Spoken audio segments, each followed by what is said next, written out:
Focus bursts.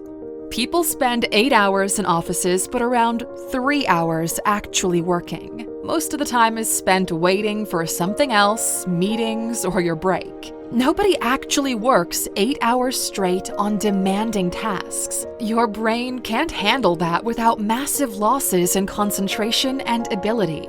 The most creative and demanding tasks deplete your energy in about 2 to 3 hours. You need to be aware of that and give it your full energy.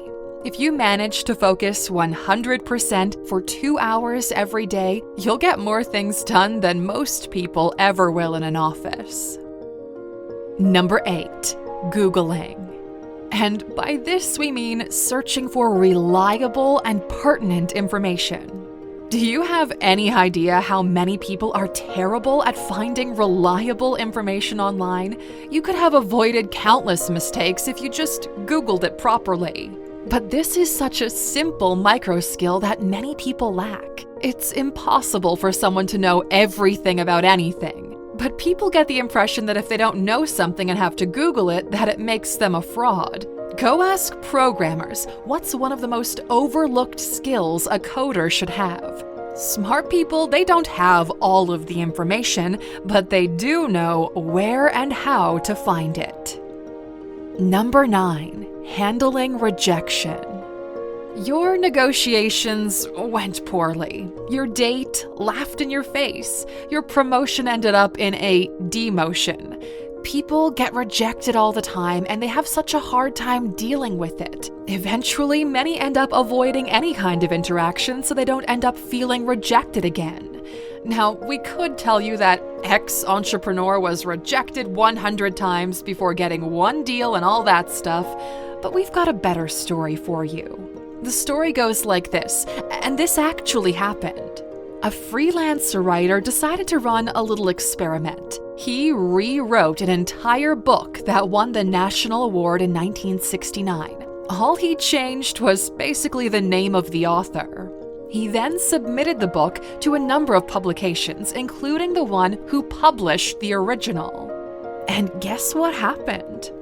All of them rejected the book. Now, mind you, the original won the National Book Award. The lesson from this is that often people reject you not because you're stupid or your product is dumb. They do it because they don't have all of the information. They don't get it, or they themselves are kinda stupid. Everyone has their own problems to deal with. It doesn't make you any less. Number 10, how to fake your way into a room. We saved the best for last, Luxor. You might be the best at what you're doing. You may have the right solution to everyone's problem. You have the answer people are looking for. But that doesn't mean that people will start knocking on your door. Often you need to give the door a little push. Faking your way into a room means putting yourself in a position where people will listen to you. Let's take Dropbox as an example. They pitched the product with a 3-minute video presentation with the production in action.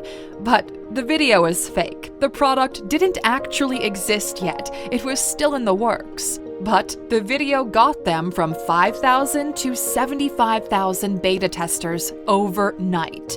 Now, we're not saying to fake what you can do. The Dropbox folks actually made the product afterwards. Opportunities don't come knocking on your door. You need to be the one who knocks. Sometimes you need to knock a little bit louder. It's a delicate process. And lastly, a bonus for watching this video until the end. To get noticed, you need to be unique, which is kind of hard if you're trying to force it, and pretty easy if you're owning who you are. Everyone does things slightly differently. They work best in different environments.